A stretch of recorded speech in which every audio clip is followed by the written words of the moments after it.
On December 17th, 2014, U.S.-Cuba relations took a historical shift when President Obama announced that we would again open up diplomatic relationships with Cuba. This, of course, created tensions not only with people here in the U.S., those who agreed with Obama's decision and those who did not. And here to talk to us today about this very complex issue is Philip Peters, who is the president of the Cuba Research Center in Alexandria, Virginia, a nonprofit organization founded in 2013.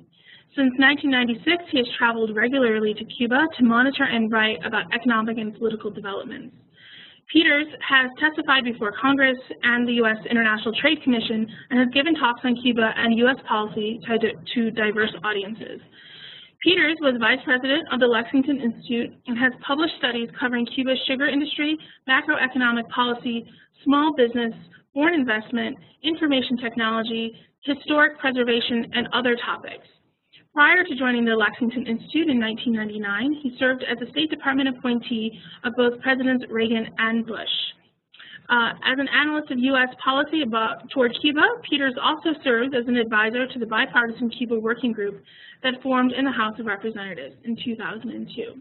So with that, I would like to welcome Mr. Peters to give a presentation. I will just also add, just give us a quick minute as we shift gears here, but I also want to remind everybody that once he concludes his remarks, we'll be able to open up to questions which you can ask through your chat function.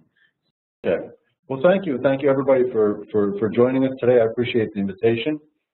And it's an important topic, and it's a topic that's in the news, so I'm delighted to talk to you about it.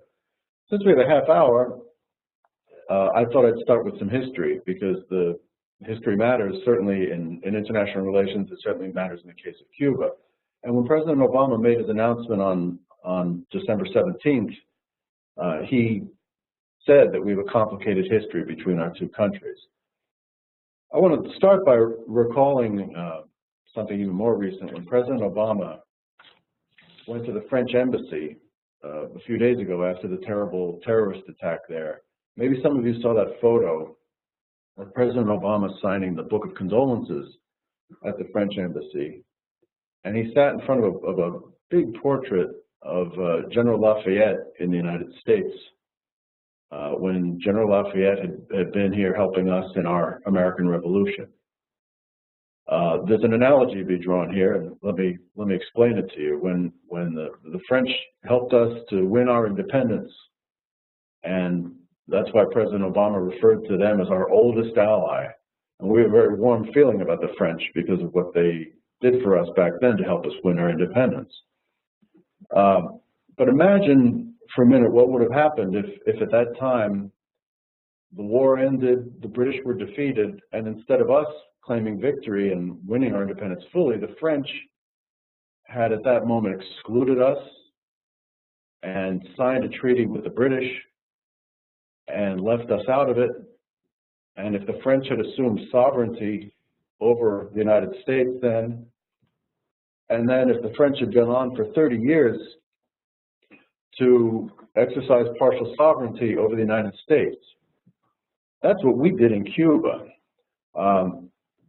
When the Cuban War of Independence was won, we helped, just as the French helped us. And the Spanish were defeated, and Spanish dominion, which had lasted for about 400 years in Cuba, came to an end.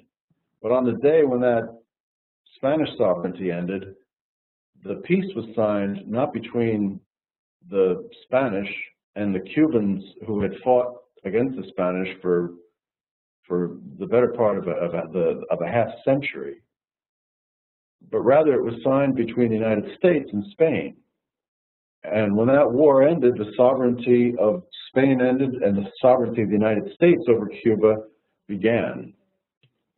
And our military occupied Cuba, and our military and our government imposed on Cuba for more than 30 years until 1934, what was called the Platt Amendment, which was an amendment that was in U.S. law and that we required Cuba to put into its constitution then, that said that the United States had the right to intervene in Cuba at will, and we did a few times, and that the United States had the right to veto certain actions in Cuba's public finances. The point is, Cuba was independent, but not fully independent, and the United States imposed these conditions and limited Cuba's sovereignty over their own territory.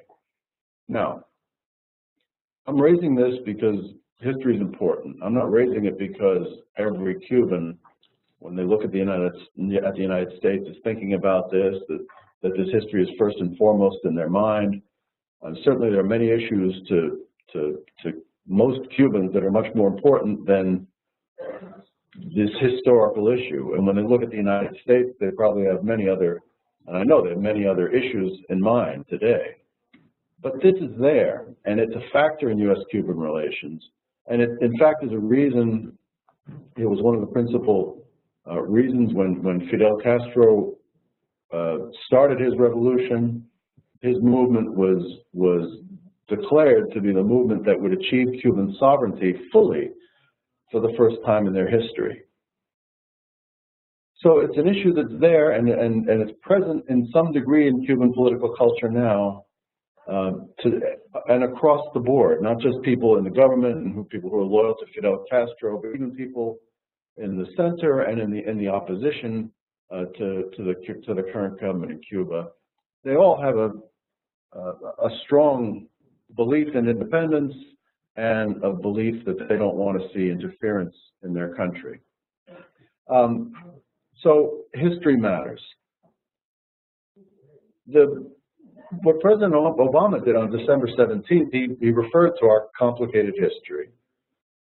And he decided to make a lot of history of his own. He, you know, in foreign policy, the issue is really what kind of neighbor are we going to be? And we've had a very estranged relationship now for more than 50 years. The Cuban Revolution took place in 1959. It was said to be a democratic revolution, but within not very long, it became a revolution that concentrated power in the hands of the revolutionaries. It was not democratic. And many people in Cuba who had supported it, and the support for this revolution was very strong and very broad-based. Many of them said, no, I didn't sign up for this. And they didn't sign up for control by one party. They didn't sign up for a socialist system. They didn't sign up for their country to be allied in coming years with the Soviet Union and to be aligned with Soviet foreign policy all around the world. That caused many Cubans to leave and to resettle in the United States and in many other countries. It also caused a big problem in U.S.-Cuban relations. Our economic ties, which had been very extensive, ended. The United States imposed an embargo on Cuba that was originally imposed because we accused Cuba of, because Cuba in fact did expropriate American properties. The Cubans have a different version of things. The Cubans say that we, the United States, ended abruptly our purchases of Cuban sugar, which left them high and dry, and that's why they then confiscated our properties. Regardless, the relationship went sour, and we've had an embargo against Cuba for more than 50 years. It started in the Kennedy administration, and it carries on today.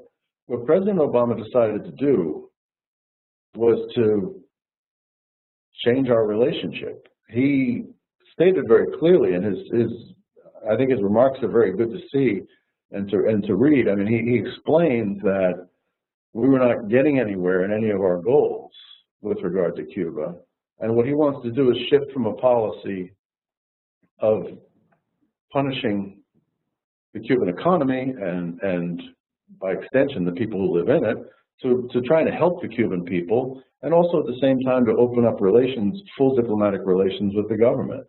So the measures he took are to have full diplomatic relations. We have a limited diplomatic relationship now, but we'll have full diplomatic relations. We'll have an embassy in Cuba, and they will have an embassy here. He is doing everything he can within his legal powers to open up travel for Americans to travel to Cuba and to reduce as much as he can the restrictions that are in place now. He's opening up some areas of trade, and this has been cast, this article, if you've followed the debate, there are many people who are very happy about it. I think it's a very smart thing to do, and I think it's very much in our national interest.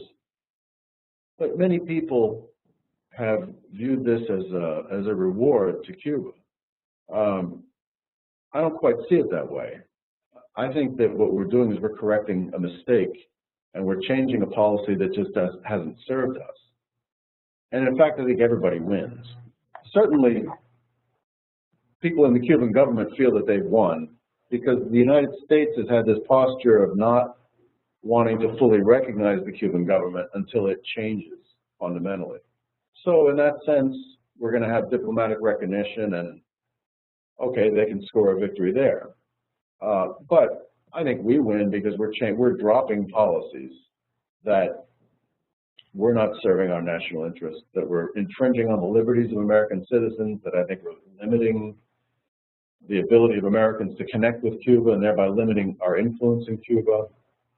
And in a diplomatic relationship, we're going to have opportunities to serve a lot of interests together. I think that President Obama mentioned that maybe we can collaborate in health, and we can collaborate in anti-terrorism, we can collaborate in fighting against drug trafficking, and a whole number of areas that are important to us as neighbors, adding into that environmental protection in the Caribbean. It was an interesting diplomatic move on President Obama's part. He said that he wanted to change our relationship with Cuba ever since he came in. If you remember in his campaign, he talked about his belief that we should engage with countries even though we have big differences with countries. And he said that he wanted to apply that principle to Cuba. But we had a problem of a prisoner there who had been working on a U.S. government contract, and he needed to find a way to get that guy out of prison and back home before he could move ahead with changing the relationship with Cuba and between our two governments. So he, our Constitution gives the president the full power to conduct our foreign policy. And he did something very interesting. He named two individuals who were very close to him in the White House, both on the National Security Council staff. One is a professional diplomat, and the other is an official by the name of Ben Rhodes, who has been a speechwriter and a close aide to President Obama. He named these two officials who were very close to him to negotiate with officials from the Cuban government in secret.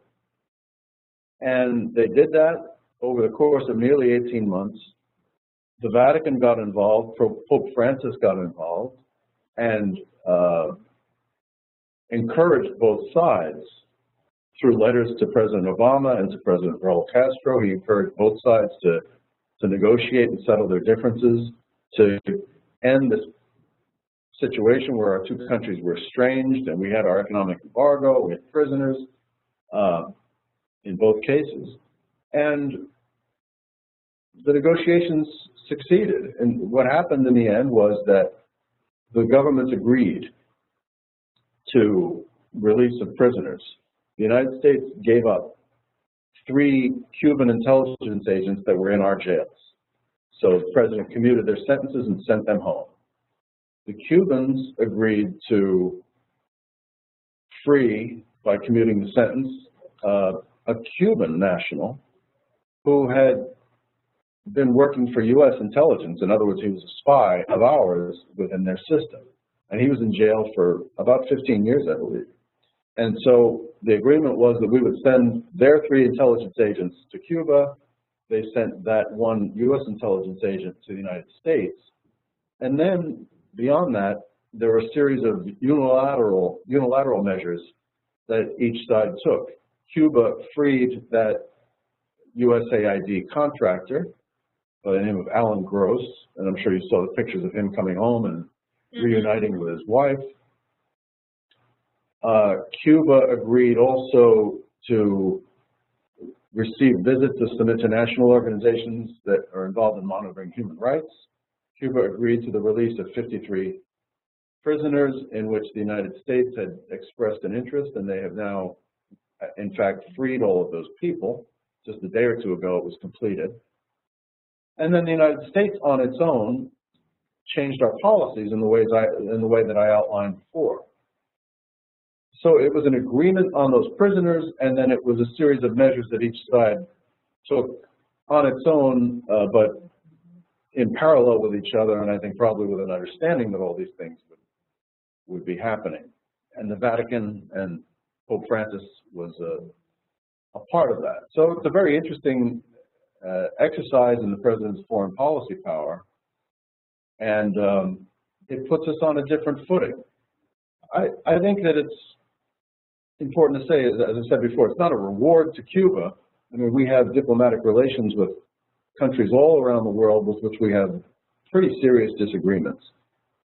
And many countries in that category that have where the governments commit human rights violations, and we still have diplomatic relations. Diplomatic relations are not really a reward. They're certainly not they're not a statement on the part of the United States or any other government that has diplomatic relations with another. It's not a statement that one country endorses the other country's form of government or the practices of that government. It's merely a method by which governments conduct relations and agree to talk about all the issues on the table, whether they're things in which we're in agreement or cases where we have differences. So I think it puts us in a stronger position to address all the issues that matter to us. Some of them are human rights, which are sort of universal issues that would matter to us whether Cuba was next door or halfway around the world. And I'm sure that, well, President Obama stated very clearly the human rights issue will continue to be of concern to us, and now that we have a stronger diplomatic relationship, we will use it to address human rights issues. But there are a whole number of other issues that are important to our interests that are going to be addressed, and I think in a better way now. And some of them derive from the fact that we happen to be neighbors of Cuba. Protection of the environment in the Gulf of Mexico and the Caribbean is a very important thing we can collaborate on. Global health issues, where Cuba has very significant capabilities, and in fact, Cuban doctors and personnel from the United States have collaborated side by side in fighting Ebola in Africa. All sorts of law enforcement and security issues, combating terrorism, controlling illegal migration, combating drug trafficking, etc. So I think President Obama has not rewarded, he certainly, if you look at his words, has not expressed any kind of approval or applause for the form of government in Cuba or all its practices. But I think it's a policy that serves our interests because it allows us to have a fuller relationship. It allows our societies connect, which I think is always a good thing. And it changes things quite significantly. I'll close with one final point that moves beyond the United States and Cuba, and that is that one of the ways that the Obama administration has found that our policy has been ineffective, and in fact Secretary of State Clinton was the first to say this out loud, is that our policy of the embargo and not having diplomatic relations has been an effort to isolate Cuba. And what Secretary Clinton said and what others have said is that what it really does is it isolates us. So that when the United States tries to talk, especially to our neighbors in this hemisphere, about Cuba, those governments all say to us, well, sure, we'll talk to you about Cuba, but why are you punishing the Cuban economy, and why are you trying to punish the people that live in Cuba through your economic sanctions? And Secretary Clinton made clear that it was always very hard to get beyond that issue. And we still have plenty of economic sanctions in place, but by having the full diplomatic relations and by starting to reduce our sanctions, and by the way, President Obama invited the Congress to debate lifting the entire U.S. embargo. And so by moving on that path to having a full diplomatic relations and starting to unravel American economic sanctions, it's changing the atmosphere in the Americas so that the United States can have a better discussion with our neighbors in Latin America and the Caribbean about our neighbors in Cuba. Why don't I stop at that point and let's move to your questions. Okay, great. So at this time, please send us your questions. And while you're doing that, I guess I'll start off. I have a ton of questions I've been writing ferociously as you were talking. But I guess, where do I even start? There's a lot of questions. One is more of a logistical question. And so we've opened diplomatic relationships with Cuba, and as you were saying, we're starting to sort of unravel the embargo, but the embargo is still in place, and Congress is really in charge of that. And it's been noted that especially the Republicans in Congress are not happy with Obama's decision.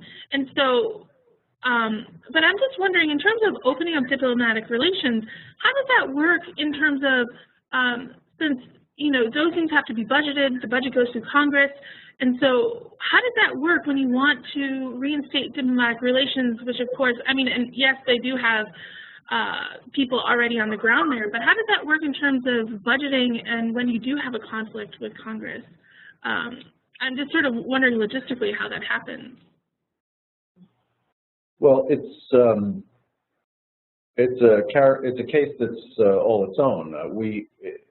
This is not like opening diplomatic relations with a country that just came into being. And in fact, since the Carter administration, we've had a diplomatic mission in Cuba, and they have one here in Washington. They're called interest sections. We don't have full diplomatic relations, but we have a what is called an interest section where we're technically operating under the protection of the Swiss embassy as they are here.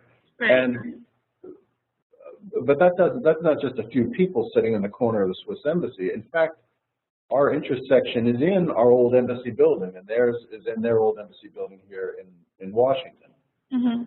Our interest section is now the largest diplomatic mission in Cuba. And while we don't have full diplomatic relations in the formal legal sense, we have our diplomats there. We have very capable people. We have a consulate that handles many visas and other consular matters. So from a budget point of view, I don't think that there's any real impact unless, as has been rumored, that the United States is going to want to expand its mission. Then, of course, we would have to negotiate that with Cuba, and the administration would have to get that money from Congress. But actually, to change the status of that mission from an interest section to an embassy merely requires that the United States and Cuba sit down and talk and agree as to how and when that would be done.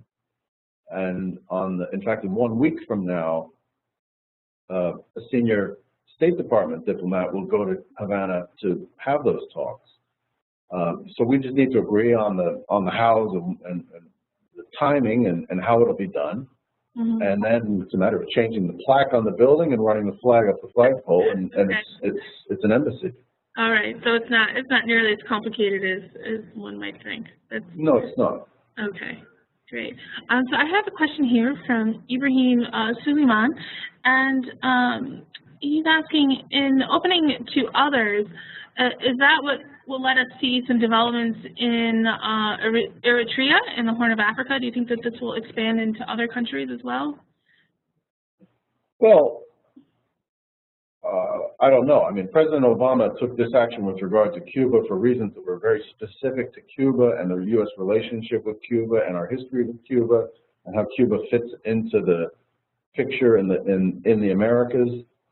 So I don't see that it has any application immediately to any other country. But certainly his action is an expression of a principle that, as I mentioned, President Obama enunciated all the way back to his campaign. And it's a principle that, in fact, is right in the mainstream of U.S. foreign policy, the idea of engagement, including engagement with countries where we have substantial differences. That's why we have an embassy in communist China. That's why we normalize relations with communist Vietnam, and while we have embassies in many other places where we have serious differences. So we'll see if it gets applied to other countries, but for now it's just there. Okay. Great, thank you. I have another question here from Jessica Fields, and she's asking, why were the negotiations secret, and how have others in the U.S. government who have long worked on U.S.-Cuba relations felt about the process? Well, that's a good question. Why is it secret? You know, if you go back to the Federalist Papers, they discussed when they're deciding how our Constitution should be designed and set up, they discuss the issue of the foreign policy power. And in the Federalist Papers, they make the argument is made that diplomacy requires secrecy sometimes, and it requires dispatch, meaning speed and decisiveness, and that it would be wrong to put that in the hands of the Congress. You certainly couldn't put it in the judicial branch. And if you put it in the hands of the Congress, then you would have, I mean, in modern day, 535 potential secretaries of state. You would have big open debates. You would have a lot of pulling and tugging in different directions. And our founders thought it was a better idea to put the foreign policy power in the executive and exclusively in the executive. Of course, there's some checks and balances, the power to declare war, the power of the purse, etc. But the fundamental foreign policy power is lodged in the executive precisely because sometimes, well, because he's decisive and because sometimes things need to be done in secret. You know, negotiations between countries, just as negotiations between businesses or negotiations between two individuals sometimes need to be done quietly, and in the case of foreign policy, two governments sometimes when they're negotiating, they need to have a space in which they can explore ideas and talk about, well, this might work and that might work, and if you do this, I might do that, and no, let's back up and start again, and let's talk about different options. And a policy like, a process like that, where two governments have to deal with issues that are politically sensitive back home for each government, or difficult between them to negotiate, it's hard enough to accomplish without having all the discussions and all the options exposed to public debate and public scrutiny before anything is done. So secrecy is necessary in diplomacy in order to allow governments to actually talk freely, explore options freely, and reach agreements. Now, in our system of government, of course, the results becomes known. But it's interesting to me that in the discussion that's followed this, even the people who disagree with what President Obama did, I don't see them questioning his authority to do it. And that's because the foreign policy power is so clear, and the reasons for it being in the hands of the president are so clear in our Constitution, and that nobody really questioned it at all. Yeah. Okay. Let's see here. So I have another question asking, what role should the U.S. play or not play in promoting democratic civil society in Cuba, given the complicated history of the two countries and many past secret U.S. efforts to promote democracy in Cuba? How closely should U.S. be involved now that they have more diplomatic relations or will have a stronger presence in the country? Well, that's a really good question, and it's a really hard question. Let me figure out how to address it. I mean, first of all, I think that we should look at our history and take stock of our history and what we've tried to achieve in Cuba and how we have fared. I mean, we have a record of almost perfect failure for many, many decades. Yeah. And I think it's worth just taking stock of that for a moment. The embargo was conceived originally during the Kennedy administration because the United States did not want Cuba to become a socialist country and for that socialist government to consolidate itself. And the view of the U.S. government then was that there was not a strong opposition in Cuba. And that in order to foster opposition in Cuba that could rise up and then eventually become strong enough to overthrow the government, the idea was to put an economic embargo in place and to make economic conditions so difficult that the Cuban people would rise up. That obviously didn't work. I think it's worth noting that there are ethical considerations in that I think we should consider. But for 50 years we've had an embargo, and that it has not done that. There were covert operations that included attempts to assassinate Fidel Castro in the early 60s, and they didn't work. The pressures, the economic pressures have continued. The United States passed laws in the early 90s when the Soviet Union dissolved and the Eastern Bloc dissolved. The United States tried to add to the economic pressure, and we passed laws in 1992 and 1996 to add to the economic pressure in order to foment change in Cuba, and that didn't work either. And then recently, if you've been following the news, under the Bush administration, 43, there were a number of programs put in place that were actually that were based on sort of the same diagnosis that the State Department had in 1961, that while there were some people that opposed the Cuban government inside Cuba, they were not strong enough to really accomplish anything, and they were not politically effective.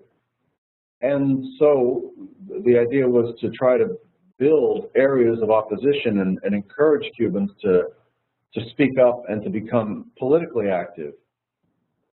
And those programs didn't work, and in fact many of them backfired terribly, and some of them actually offended Cuban sensibilities. I remember particularly the USAID, the U.S. Agency for International Development, hired contractors, and these contractors set up a sort of a fake Twitter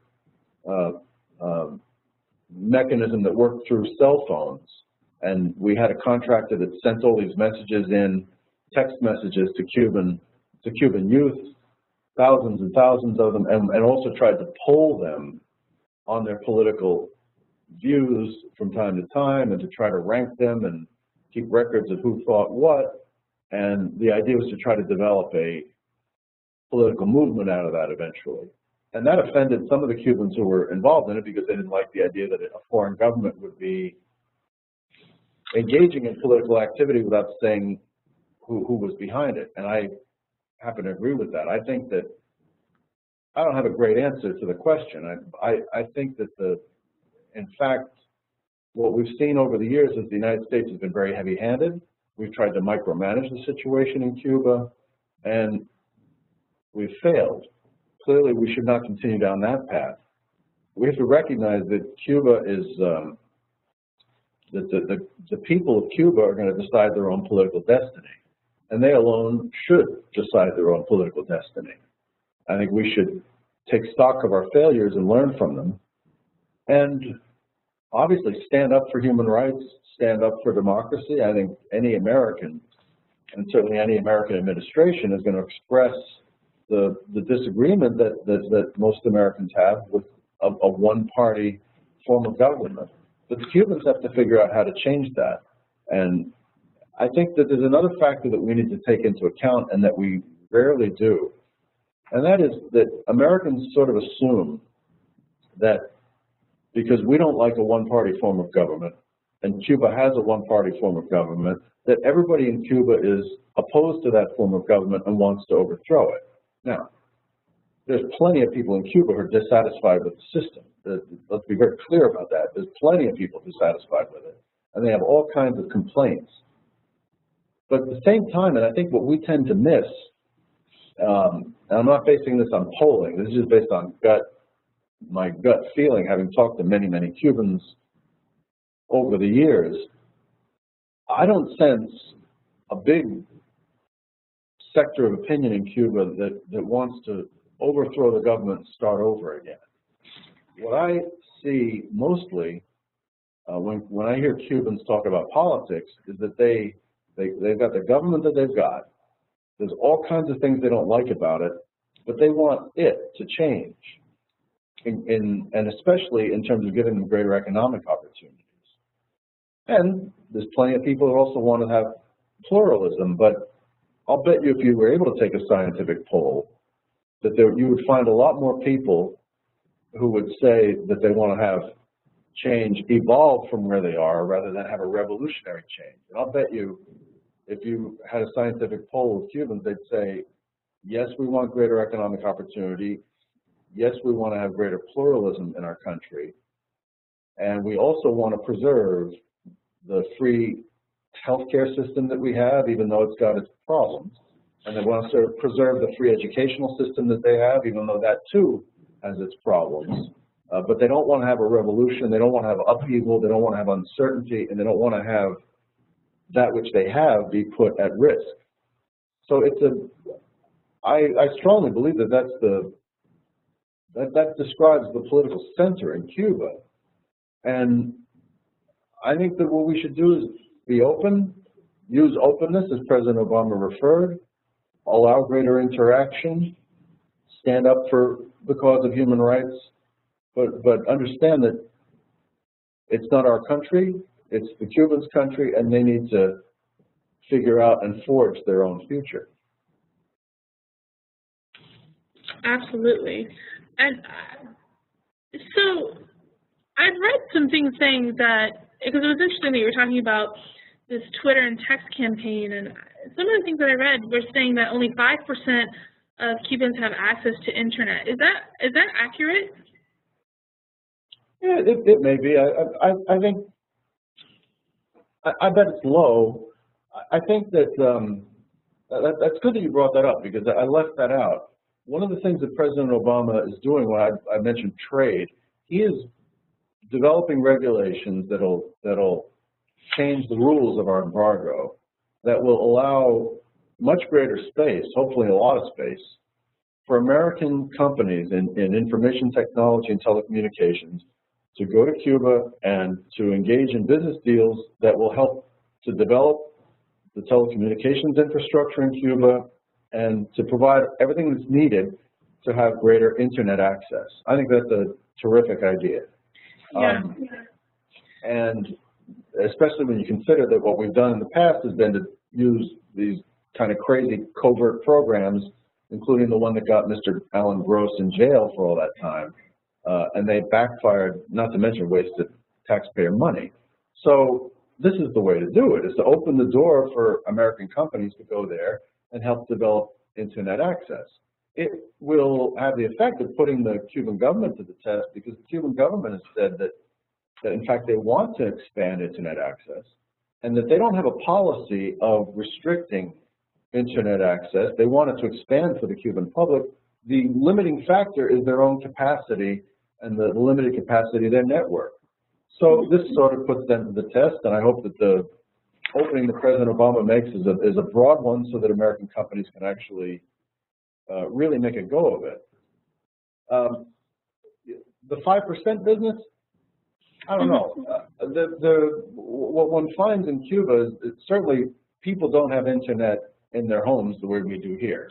Very few have internet in their homes the way that we do here.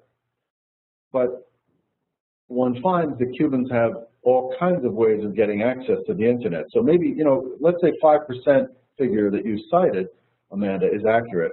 That may be the number of people that actually have a registered account somewhere. But for every place that the internet exists in Cuba, it leaks all over the place. So if there's an office that has the internet set up for a certain number of people, they use it, but then others come in and use it off hours. And so in reality, there's a lot more people connected than those who are officially signed up. I'm not saying that's an ideal situation. Obviously, it'd be great if they had much greater access through normal means. But I think it's substantially larger than 5%. Yeah. So this also brings a couple other questions to mind. And So, you know, as you mentioned, a lot of the Cubans, you know, there's certain things that they like about their government and or their economy that they have. You know, for instance, you were mentioning healthcare, and you know, there's certain things that they like, and so yet at the same time, you know, I'm sure they're looking to expand their horizons. As you said, they want to open up telecommunications, and but is there a little bit of fear on Cuba's part? I mean, and then also, I mean, we have to deal with our embargo on our side, but do they want to be a little bit restrictive of how they open things up? And who's allowed to come in? You know, you were mentioning telecommunications, but are they a little worried about really just opening their markets to everybody to come in? Well, it depends who they are. I mean, let's start with, let's assume that they means the government itself. Right. And I'm sure that there are many people in the society that feel this way too. But certainly the government itself, they're embarked on an economic reform that is pretty substantial. It's certainly much bigger than anything that's been done before, and it's much bigger than anything that Fidel Castro would have conceived of. He's been out of office since 2006. Raul Castro's made it very clear that he's been very, very blunt, saying that the economy doesn't work, the economy needs to be fixed. They can't afford to maintain their social services guarantees, free healthcare, free education, etc., unless they fix the economy and make it more productive. He wants the government to be smaller, he wants the private sector to be bigger, and he wants everything to be more productive.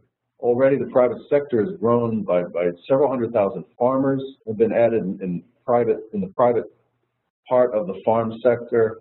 When it comes to private entrepreneurship, they've more than tripled the number of private entrepreneurs that are working in Cuba, so now there's about 500,000. It had been about 3% of the labor force, and now it's greater than 10% of the labor force. So these changes have been taking place, and a lot of them are pretty dramatic. They have not yet finished this process, and they certainly have not yet achieved the results that they want of lifting the economy substantially in terms of productivity and living standards. There is, I think the pace of the reforms are slow because they are politically cautious. And in some cases, to get to the heart of your question, when it comes to foreign investment, for example, they say they want a lot more foreign investment. They've got a new foreign investment law to encourage greater foreign investment in Cuba by capitalist corporations from other countries. But they're careful about it, and they're very selective about it. And I think their selectivity and their slow pace it derives from exactly the factor that you're mentioning there. They want to open up, but they want it to be done in a controlled way. Right. And the cost of that is that you don't get the economic results that you would have otherwise. Right.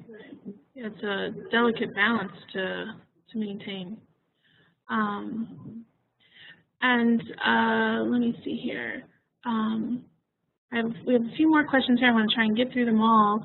And somebody asked, this will be up on YouTube afterwards if you want to listen, because I know there was a lot of information.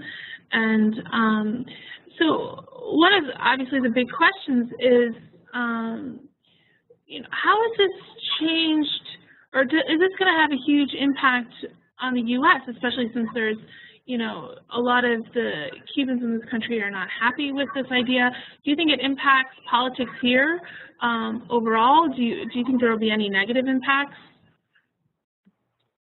Well, I think the political impact will be minimal, frankly. I think that, you know, for many years, the Cuban American community was completely in favor of the embargo and very active politically, and God bless them for it. They have been dedicated, and they've been organized and very active and in representing their views. But the Cuban American community has changed. It used to be so solidly in favor of the embargo, and now it's not anymore. And so we saw, I mean, like 3 presidential elections ago, the Cuban American community split, I think it was 3-1 in favor of the Republicans. In the last presidential election with President Obama running against Governor Romney, you had a clear contrast. You had Governor Romney in favor of a very strong, tough embargo policy, and you had President Obama having liberalized travel to some degree in his first term. they split the vote 50-50. So it used to be such an important element of the vote in Florida, which is a really important state in the Electoral College. But now the Cuban American vote is a wash. And the demographic trends, that is the fact that the hardline vote is more concentrated among older Cubans, and there's fewer of them, and the more moderate votes are coming from younger Cuban Americans and more recent immigrants from Cuba as they acquire citizenship and vote. Mm-hmm. The trend is favors those who have a more moderate position and are more in favor of engagement, and it does not favor the position in favor of the embargo. So I don't think that in terms of electoral politics, it's not the issue that it used to be, and there's clearly no risk in among Democratic politicians in saying that they're against the embargo. Yeah. Interesting. Very interesting. So kind of piggybacking on that, we have a sort of an idea of where, as you mentioned, the different perspectives on the U.S. side. And I know that you mentioned before that some people, they definitely support certain things about their government, and they do want to open up. But are there any views out there, or I should say, any views from Cubans in Cuba? What are their reactions to opening up to the U.S.? Are they do they have positive feelings towards the U.S.? Are they a little jaded because of this long-lasting embargo? Is there any sort of idea of what they're feeling, not just the government, but the people themselves? Right.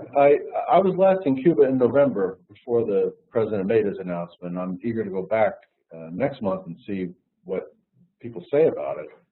What I've gathered, though, from communicating with many Cubans that I know is that the response has been very, very positive. And I don't think it's hard to figure out why. I mean, this is an island in the Caribbean. They're right next door. They're neighbors of ours. And over history, our ties have been so close. Even during the period way back then when they were connected to Spain, they were a colony of Spain, they still had strong ties with the United States, and in many cases stronger with us than they did with Spain itself. And we have close cultural relations, all kinds of family ties that connect us. And so most Cubans don't like the idea that the United States has this barrier to contact between the two countries. They haven't liked their own government's barriers either, for that matter. Mm-hmm. And even though the United States has had these punitive economic sanctions against the Cuban economy, Cubans don't hold that against regular Americans when we go there and visit. So the reaction I've seen has been very positive, overwhelmingly positive. You can certainly find voices among some of the political dissidents in Cuba that have said they don't like what Obama did, that he gave away the store, that he is endorsing the Raul Castro government and all that. I disagree with them. I think they're in a very small minority. Yeah. Okay. Great. Well, we have time for one last question, and I have one here that I want to try and get them all in. And the last question is, what are your thoughts on U.S. policy towards immigration from Cuba? And how do you think that's going to change now that there's diplomatic relations that have opened up? Yeah, I don't know how it's going to change. It's discussed here and there, but neither the administration nor the people in Congress that discuss it ever really seem to go anywhere in terms of action or even proposing much in the way of concrete legislation. We have a very unusual immigration policy towards Cuba. The Cubans really are the chosen people in U.S. immigration policy. Nobody gets treated as favorably as they do.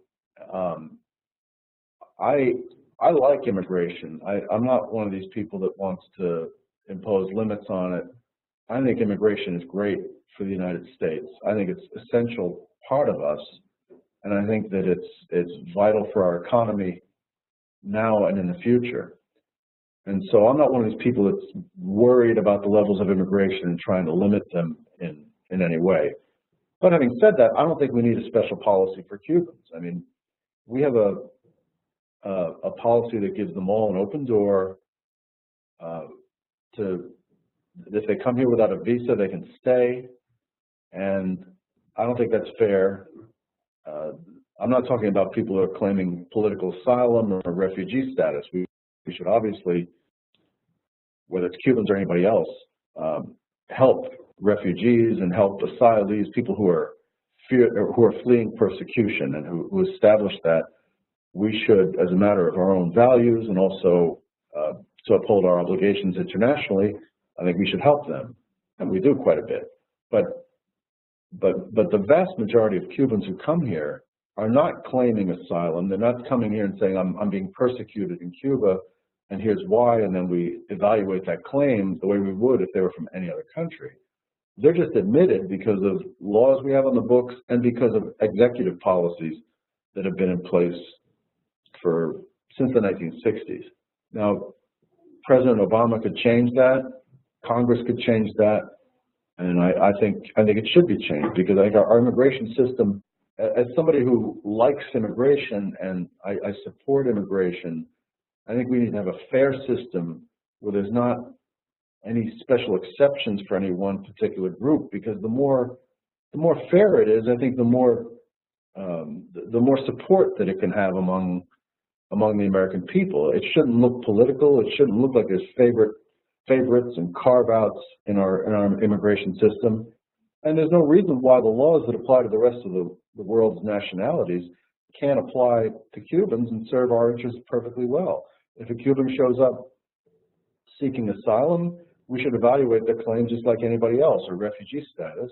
But if they come here just for economic reasons, well, then they should be under the same rules as everybody else. And we should certainly not have a policy that allows people to come here without a visa and show up and then come in. And then on top of that, in the case of the Cubans, and this is why I say the chosen people, they not only are admitted, but they're given all these money benefits that no other nationality gets.